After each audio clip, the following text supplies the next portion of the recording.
नमस्कार, DD news के इस विशेष समाचार प्रसारण में आप सभी का स्वागत है। मैं हूं आंचल गुलाटी गुंबर, मेरे साथ हैं मेरी सहयोगी मनीषा। सीधे रुख करते हैं सुर्खियों का।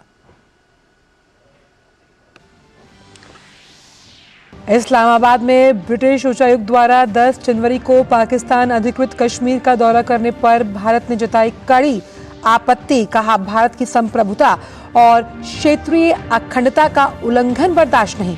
जम्मू कश्मीर और लद्दाख भारत का अभिन्न अंग। दुनिया में कोई भी बड़ा मसला भारत से सलाह मशवरा किया बिना नहीं होता तय।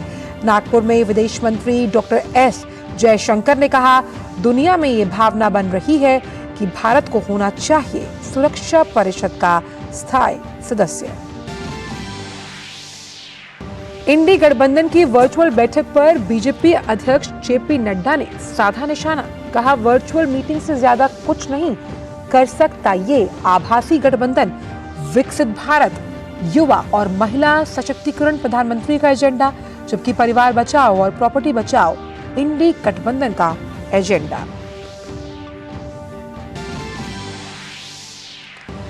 पश्चिम बंगाल के पुरुलिया में साधु संतों की पिटाई पर बीजेपी आक्रामक।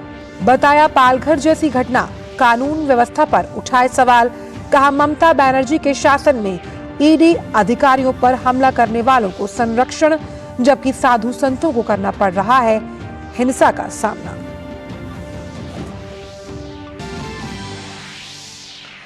दिल्ली शराब घोटाला मामले में पेशी से बच रहे मुख्यमंत्री अरविंद केजरीवाल को ईडी ने भेजा चौथा समन। 18 जनवरी को पूछताछ के लिए बुलाया। बीजेपी ने कहा, जांच से भागना शर्मनाक।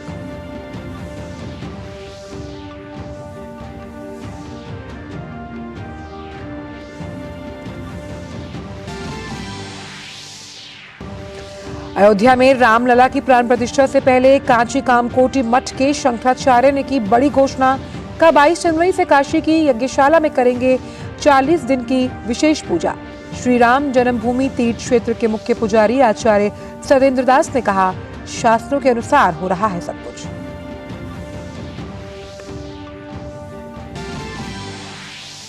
अंतर्राष्ट्रीय खबरों में ताइवान में नए राष्ट्रपति और संसदीय चुनाव के लिए डाले गए वोट। नतीजों पर अमेरिका और चीन समेत दुनिया भर की पैनी निगाह।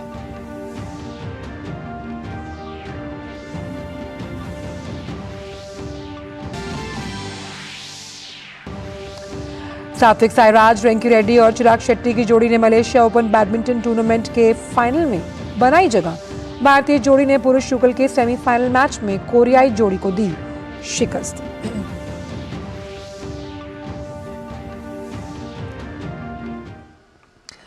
और आइए अब जानते हैं इन सभी खबरों को विस्तार के साथ। भारत ने इस्लामाबाद में ब्रिटिश उच्चायुक्त द्वारा ब्रिटेन के विदेश विभाग के एक अधिकारी के साथ 10 जनवरी को पाकिस्तान अधिकृत कश्मीर का दौरा करने के मामले को गंभीरता से लिया है। भारतीय विदेश मंत्रालय ने इस मामले पर कड़ी आपत्ति जताते हुए कहा कि भारत की संप्रभुता और क्षेत्रीय अखंडता का ऐसा उल्लंघन अस्वीकार्य है। विदेश सचिव ने इस उल्लंघन पर भारत में ब्रिटिश उच्चायुक्त के समक्ष कड़ा विरोध दर्ज करवाया। अपनी प्रतिक्रिया में भारत ने कहा कि केंद्र शासित प्रदेश जम्मू कश्मीर और लद्दाख भारत के अभिन्न अंग हैं और रहेंगे।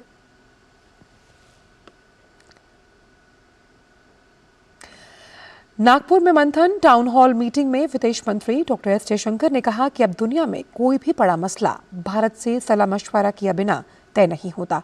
उन्होंने कहा कि हम बदल गए हैं और हमारे बारे में दुनिया का नजरिया भी बदल गया है। No major issue in the world today is actually decided without some consultation or discussion with India. So I would say we have changed. The world's view of us has changed. We should be aware of both of that.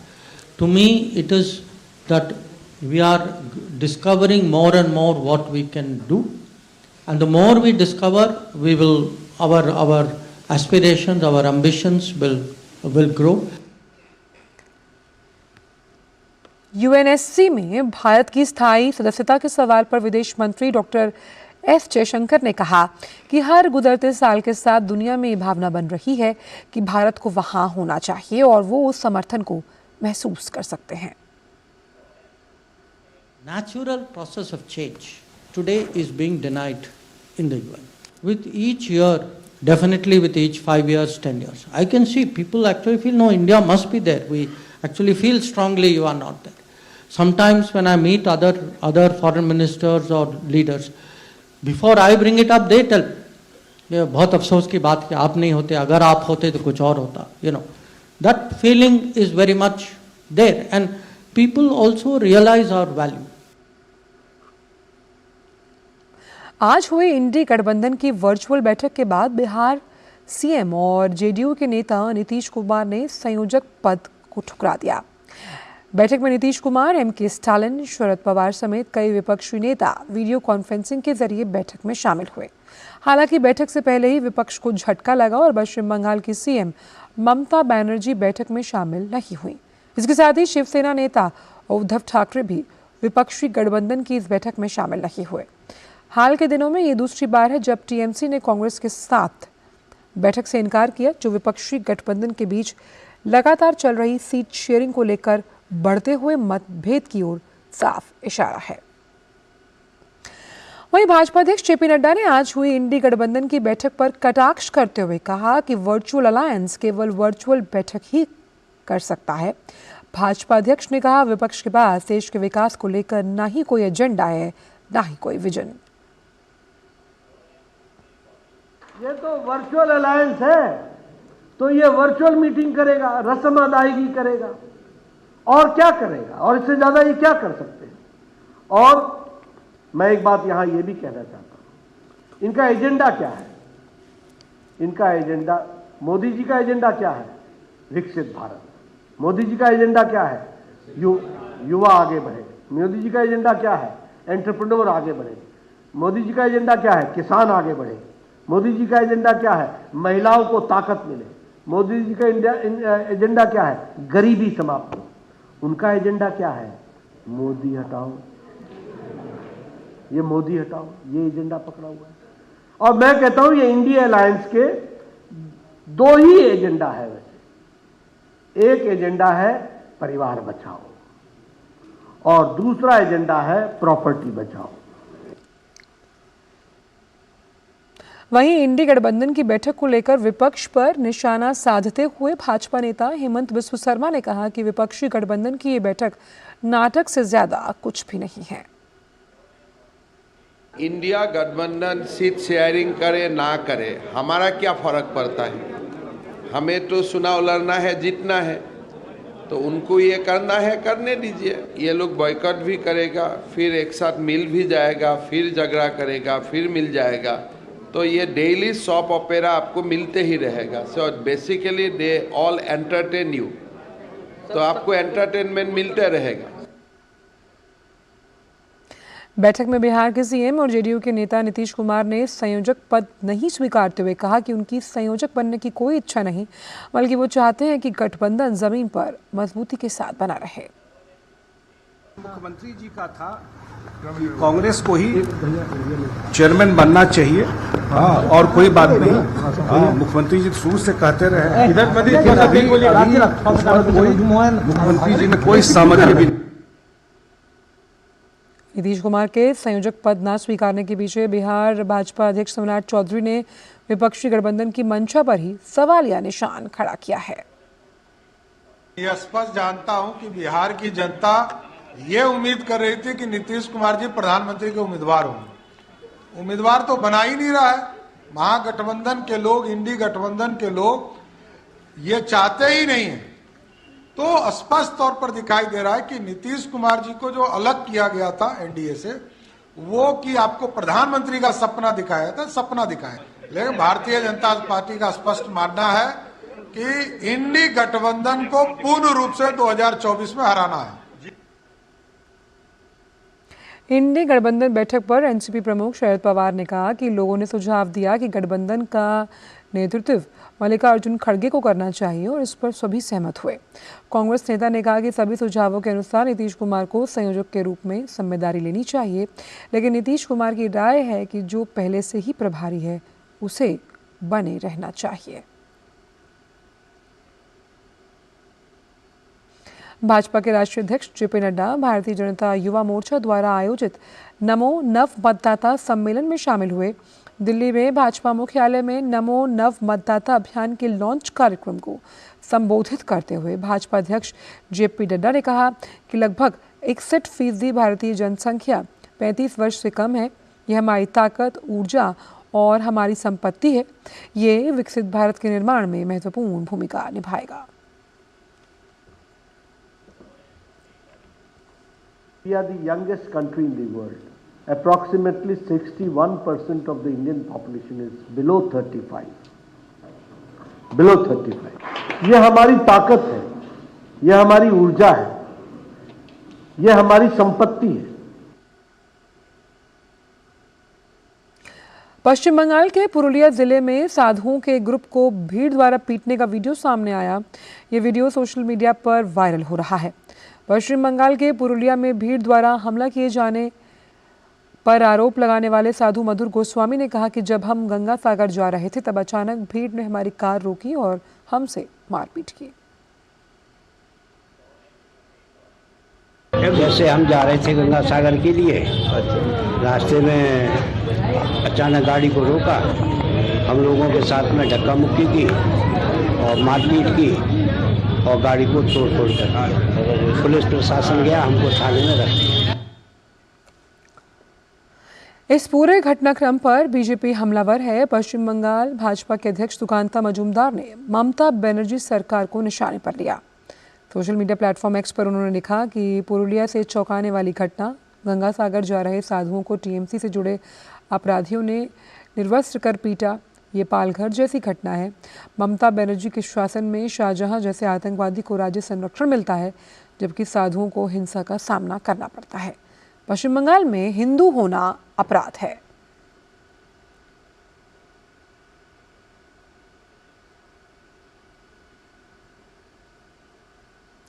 वहीं केंद्रीय मंत्री अनुराग सिंह ठाकुर पश्चिम बंगाल के दौरे पर हैं। उन्होंने कोलकाता में media से बात करते हुए कानून व्यवस्था और तुष्टीकरण की राजनीति को लेकर मुख्यमंत्री ममता बनर्जी पर जमकर निशाना साधा। अनुराग ठाकुर ने कहा कि तुष्टीकरण की राजनीति ने ऐसा माहौल बना दिया है कि राम मंदिर का शिलान्यास हो तो पश्चिम बंगाल में कर्फ्यू जैसी स्थिति खड़ी हो जाती है। तुष्टीकरण की राजनीति ने इस वातावरण खड़ा कर दिया है कि कभी राम जन्मभूमि का अगर शिलान्यास हो तो बंगाल में कर्फ्यू जैसी स्थिति खड़ी कर दे, हिंदुओं को जश्न भी न मनाने दिया जाए और अब हिंदू साधुओं को मारने पीटने की, उनकी हत्या तक करने का भी प्रयास किया गया। इस तरह की घटनाएं सामने आई और राज्य की सरकार मूक दर्शक बन के बैठी रही। मीडिया के मित्रों ने जब ये बात को उठाया तब जाकर अब ये थोड़ी कार्रवाई की है। सवाल ये खड़ा होता है कि तुष्टीकरण की राजनीति पश्चिम बंगाल को कहां लेकर जा रही और आखिरकार ये हिंदू विरोधी सोच क्यों है। पुलिस अधिकारी पर भी भ्रष्टाचार के आरोप लगे हैं, मदद करने के आरोप लगे, तो उनको बचाने के लिए पश्चिम बंगाल की मुख्यमंत्री सड़कों पर उतर आती है। दूसरी ओर जो भ्रष्ट नेता हैं उनको पकड़वाने की बजाय बचाने का काम पश्चिम बंगाल की सरकार और नेता करें तो इससे बड़ा दुर्भाग्य क्या होगा। पश्चिम बंगाल में साधुओं पर हमले की श्री राम जन्मभूमि तीर्थ क्षेत्र के मुख्य पुजारी आचार्य सत्येंद्र दास ने कड़ी निंदा की। उन्होंने कहा कि किसी ने ममता बनर्जी को मुमताज खान नाम दिया था। यहाँ रामनवमी और अन्य धार्मिक जुलूसों पर हमले होते हैं। ममता बनर्जी भगवा रंग देखकर क्रोधित हो जाती हैं और यही कारण है कि वो हमले करवाती हैं। एक व्यक्ति ने कुछ सोच कर के पता नहीं कहाँ से नाम निकाला था कि मुमताज खान जो है वो ममता बनर्जी हैं इस समय, मुमताज खान नहीं वो पहले। तो मुख्यमंत्री के दृष्टिकोण से यह हमारे रामनवमी हुआ, दुर्गा पूजा हुआ, जो भी अनुष्ठान है हिंदुओं की ओर से और सबको वो कौलता नकारती हैं। इसीलिए वहाँ साधु हैं तो वो भगवा रूप कहीं देख लिया तब तो और उनको क्रोध आता है, नाराज होती हैं और इसीलिए वो आक्रमण कराती। स्वयं मुख्यमंत्री की देन है। शराब घोटाले में ईडी ने अरविंद केजरीवाल को एक बार फिर समन भेजा। अरविंद केजरीवाल को 18 जनवरी को पूछताछ के लिए बुलाया है। ईडी द्वारा केजरीवाल को शराब नीति मामले में भेजा गया यह चौथा समन है। केजरीवाल को पहले 2023 में 2 नवंबर और 21 दिसंबर को समन भेजा गया था। दिल्ली बीजेपी अध्यक्ष वीरेंद्र सचदेवा ने कहा कि हर बार दिल्ली के सीएम अरविंद केजरीवाल जांच से भाग रहे हैं और वो सवालों के जवाब देने से डरते हैं। अरविंद केजरीवाल ने जो आज रिएक्ट किया है अफसोसजनक है। हर बार जांच से भागने का रास्ता ढूंढते हैं। अब जैसे ही चौथा सम्मन आया है तो उन्होंने कहा है कि मैं तो गोवा के ट्रिप पर हूं।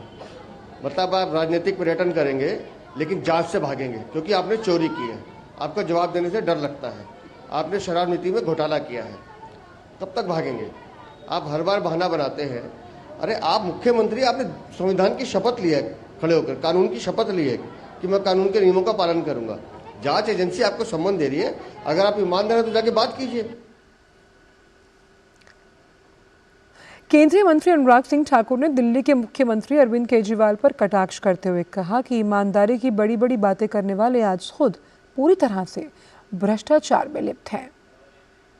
2011 से लेकर 14 तक श्रीमान अरविंद केजरीवाल बड़ी बड़ी बातें करते थे। कांग्रेस के भ्रष्टाचार के खिलाफ उस समय अपनी आवाज उठाने की बात करते थे।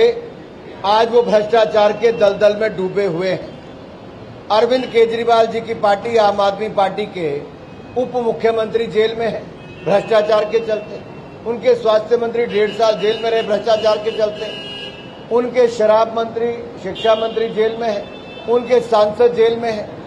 आखिरकार इनके विधायकों से लेकर सांसदों को जेल क्यों जाना पड़ा? भ्रष्टाचार के चलते। और अराजकता फैलाने का काम, भ्रष्टाचार को बढ़ाने का काम अरविंद केजरीवाल जी और इनके राजनीतिक दल ने किया है।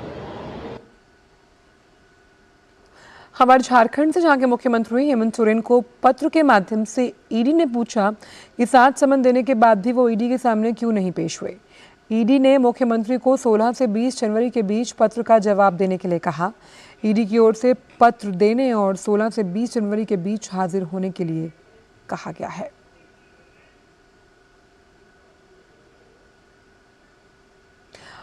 और अब बात रामनगरी अयोध्या से जुड़ी हुई।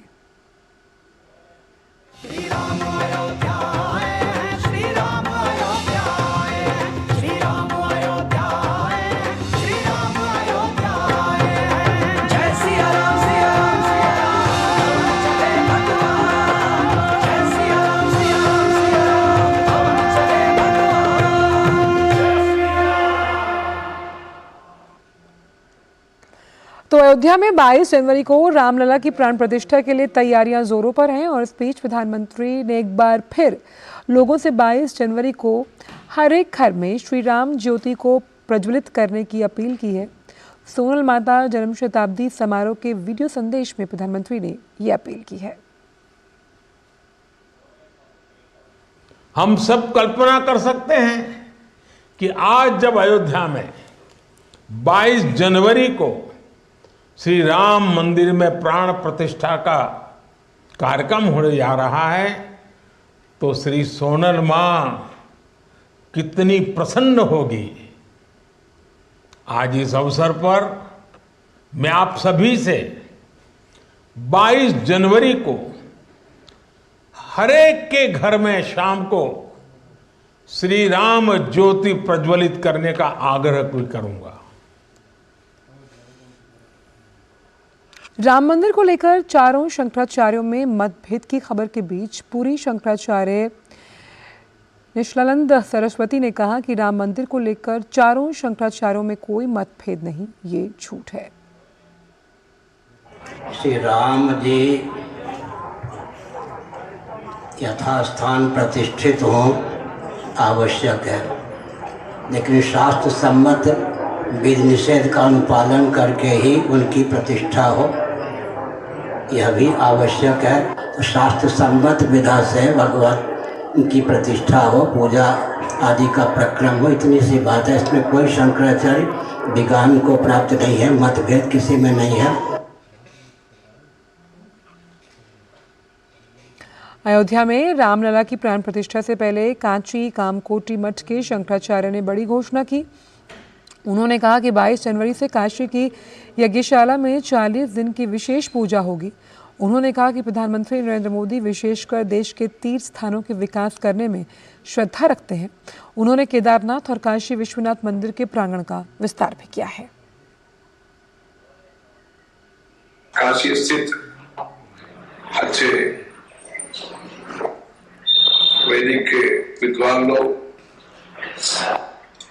गणेश शास्त्री द्रवे एवं लक्ष्मीकांत दीक्षित जी के नेतृत्व में 100 से अधिक अच्छे विद्वत लोग वहाँ यज्ञशाला का पूजा का हवन का कार्यक्रम शुरू करेंगे। वर्तमान सरकार के अध्यक्ष प्रधानमंत्री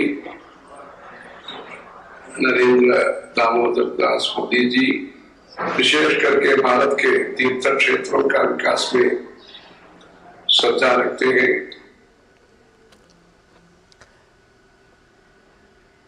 अयोध्या में प्राण प्रतिष्ठा समारोह में कांग्रेस नेताओं के शामिल नहीं होने के सवाल पर श्री राम जन्मभूमि तीर्थ क्षेत्र के मुख्य पुजारी आचार्य सत्येंद्र दास ने प्रतिक्रिया दी। उन्होंने कहा कि सब कुछ शास्त्रों के अनुसार किया जा रहा है। कांग्रेस समारोह में शामिल ना होने के लिए केवल बहाने बना रही है। कुछ यहाँ हो रहा शास्त्र के अनुकूल ही हो रहा है, शास्त्र के विपरीत कुछ नहीं हो रहा है। तो इस प्रकार के सोचना और ऐसा कहना कि अधूरा है, अधूरा नहीं है। जो भाग में रामलला का प्राण प्रतिष्ठा होगी और स्थापित होंगे वो पूर्णतया व्यवस्थित हो गया, बन के तैयार हो गया है। इसलिए शास्त्र सम्मत है, शास्त्र के विपरीत नहीं है।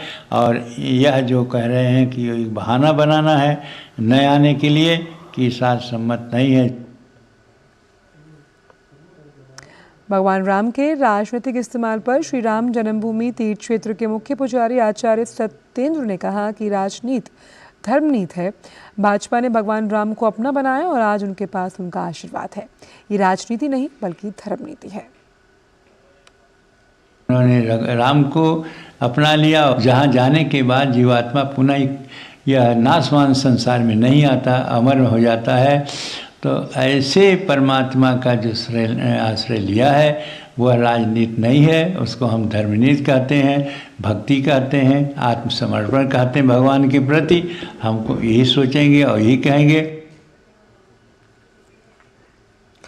प्राण प्रतिष्ठा कार्यक्रम का न्योता ठुकराने के बाद कांग्रेस अपने ही नेताओं के निशाने पर आ गई। लगातार कांग्रेस नेताओं के विरोध में प्रतिक्रियाएं आ रही हैं। अब कांग्रेस सांसद दिग्विजय सिंह के भाई और पूर्व कांग्रेस विधायक लक्ष्मण सिंह ने कांग्रेस के फैसले पर हैरानी जताते हुए इस निर्णय को बेतुका बताया। उन्होंने न्योता ठुकराने का परिणाम भी भुगतने की चेतावनी दी। यदि हमारा नेतृत्व ऐसे सलाहकारों को रखता है तो परिणाम वही होंगे जो अब तक आए हैं। नुकसान हो गया है, ये चुनाव में दिखेगा। भारत के पूर्व क्रिकेटर सचिन तेंदुलकर को 22 जनवरी को होने वाली राम मंदिर की प्राण प्रतिष्ठा समारोह में शामिल होने के लिए निमंत्रण दिया गया। इसी के साथ प्राण प्रतिष्ठा समारोह में शामिल होने के लिए क्रिकेटर विराट कोहली भी अतिथियों की सूची में शामिल हैं।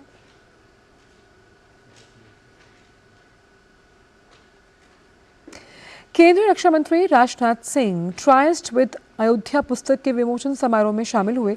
विमोचन के दौरान रक्षा मंत्री ने कहा कि बलबीर जी की किताब इस बात को डंके की चोट पर स्थापित करती है कि अयोध्या में श्री राम मंदिर का पुनर्निर्माण भारत में वे उपनिवेशीकरण के समापन प्रक्रिया के साथ सांस्कृतिक और आर्थिक पुनर्जागरण का प्रतीक भी है।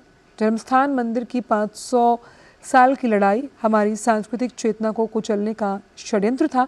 प्राण प्रतिष्ठा से देश के तुष्टीकरण की राजनीति का अंत होगा।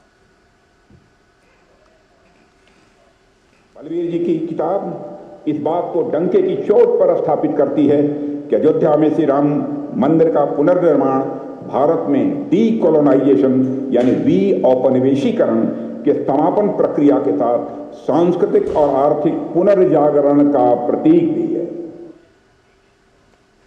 मित्र, राम भारत की चेतना है और अयोध्या भारत के सांस्कृतिक, राजनीतिक और सामाजिक मूल्यों का नाभिकीय केंद्र है। जन्मस्थान मंदिर की 500 साल की लड़ाई हमारी सांस्कृतिक चेतना को कुचलने का एक षड्यंत्र था। भाजपा के राष्ट्रीय प्रवक्ता प्रेम शुक्ला ने कहा कि अयोध्या में प्राण प्रतिष्ठा कार्यक्रम संपन्न होने जा रहा है। इसी ओर एक कदम आगे बढ़ाते हुए प्रधानमंत्री ने पूजा स्थलों को स्वच्छ बनाने और प्राण प्रतिष्ठा समारोह के दिन लोगों से स्वच्छता अभियान चलाने का आह्वान किया, जिसे भाजपा द्वारा आगे बढ़ाया जाएगा। माननीय प्रधानमंत्री जी ने अपील की है कि अयोध्या में भव्य राम मंदिर में प्रभु राम लला की प्राण प्रतिष्ठा के साथ साथ एवं राम मंदिर के गर्भगृह के दर्शन के उद्घाटन के शुभ अवसर पर 22 जनवरी को अपने अपने घरों में श्री राम की ज्योति जलाएं और दीपावली जैसा उत्सव मनाएं। माननीय प्रधानमंत्री जी ने 30 सितंबर 2023 को सोशल मीडिया में पोस्ट कर कहा था कि स्वच्छता ही सेवा अभियान में भाग लेकर 1 घंटे हर किसी को स्वच्छता के लिए समय अपना समर्पित करना है। रक्षा मंत्री राजनाथ सिंह ने बीआरओ द्वारा नियोजित आकस्मिक भुगतान वाले श्रमिकों के लिए ग्रुप टर्म बीमा योजना शुरू करने के प्रस्ताव को मंजूरी दी है और इसके तहत भुगतान वाले श्रमिकों को किसी भी प्रकार की मृत्यु पर उनके परिवार को बीमा के रूप में 10 लाख रुपए मूल्य की बीमा राशि दी जाएगी। ये योजना सीपीएल के लिए सामाजिक सुरक्षा और कल्याण से जुड़े एक उपाय के रूप में काम करेगी। इसमें उनके परिवारों की आजीविका सुरक्षित करने में काफ़ी मदद मिलेगी। रक्षा मंत्री ने हाल ही में सीपीएल की बेहतरी के लिए कई कल्याणकारी उपायों को मंजूरी दी थी। रुख अंतर्राष्ट्रीय खबरों का बात करते हैं ताइवान की, जहां राष्ट्रपति और संसद के लिए वोट डाले गए। ताइवान की राष्ट्रपति त्साई इंग-वेन ने वोट डाला, वहीं ताइवान की राष्ट्रपति पद के उम्मीदवार लाई चिंग-ते ने भी मतदान किया। ताइवान में प्रमुख रूप से 2 पार्टियों के बीच मुकाबला है। डीपीपी देश में पिछले 8 वर्षों से सत्ता पर काबिज है। चुनाव पर अमेरिका और चीन के साथ विश्व भर की निगाहें हैं। चुनाव में आगे चल रही डेमोक्रेटिक प्रोग्रेसिव पार्टी के उम्मीदवार लाई चिंग-ते का चीन विरोध कर रहा है। वे देश की स्वतंत्रता के समर्थक माने जाते हैं। ऐसा माना जा रहा है कि उनके जीतने की स्थिति से तनाव बढ़ सकता है। चीन के खतरे के अलावा वोटर्स के सामने कई अन्य मुद्दे हैं, जिसमें महंगा आवास और धीमी हुई अर्थव्यवस्था शामिल है। बात खेल जगत से। सात्विक साईराज, रैंकी रेड्डी और चिराग शेट्टी की जोड़ी ने मलेशिया ओपन बैडमिंटन टूर्नामेंट के फाइनल में जगह बना ली। टूर्नामेंट के सेमीफाइनल में भारतीय जोड़ी ने कोरिया की कांग मिन ह्यूक और सीओ सेउंग की जोड़ी को 21-18, 22-20 के अंतर से हराकर फाइनल में प्रवेश कर लिया।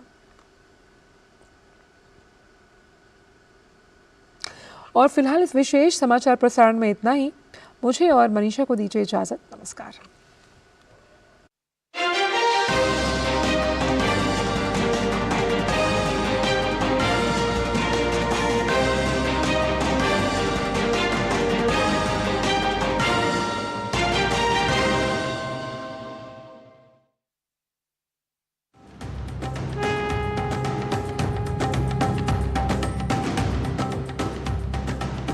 रामलला की